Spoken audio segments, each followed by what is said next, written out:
Mercredi 28 novembre, le maire d'Amnéville, Éric Munier, entouré de ses adjoints et personnels administratifs, a accueilli monsieur le sous-préfet, secrétaire général de la préfecture de Metz, Olivier Delquerou. Amnéville fait en effet partie de l'arrondissement de Metz qui compte au total 143 communes. C'est important pour moi d'aller évidemment sur le terrain, contacter les élus, voir les gens qui font la vie quotidienne des habitants de cette commune.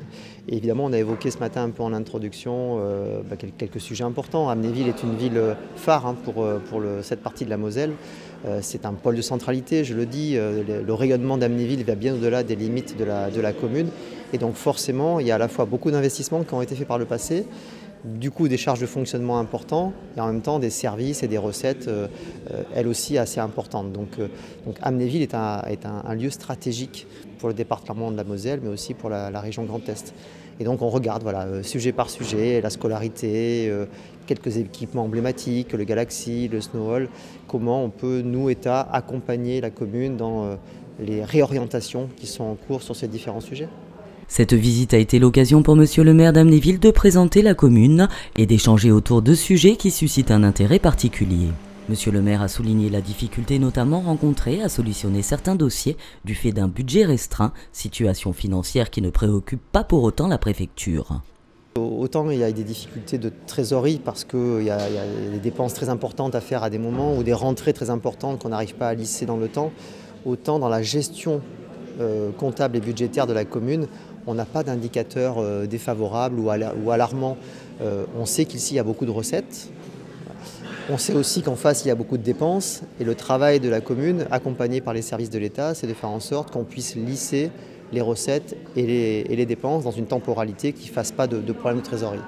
Et donc voilà, la difficulté elle est réelle, mais elle n'est pas insurmontable, encore une fois, grâce à des recettes qui existent et des dépenses qu'on doit pouvoir lisser dans le temps. Monsieur le sous-préfet a également fait le constat que le territoire des Portes de l'Orne est dans une dynamique qui devrait ouvrir de nouvelles perspectives à la commune d'Amnéville.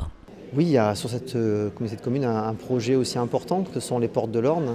Et donc voilà, ce que je voulais dire par là, c'est qu'il faut que les communes se parlent entre elles au sein de l'intercommunalité pour faire en sorte qu'un projet comme les Portes de l'Orne soit utile à Amnéville et que Amnéville soit utile aux Portes de l'Orne. Et évidemment, le maire m'a rappelé que tout ça était bien engagé, qu'il y avait un syndicat qui permettait d'avoir cette vision globale sur le territoire. Et puis évidemment, le président de l'intercommunalité est attentif à que l'ensemble de son territoire se développe de manière harmonieuse.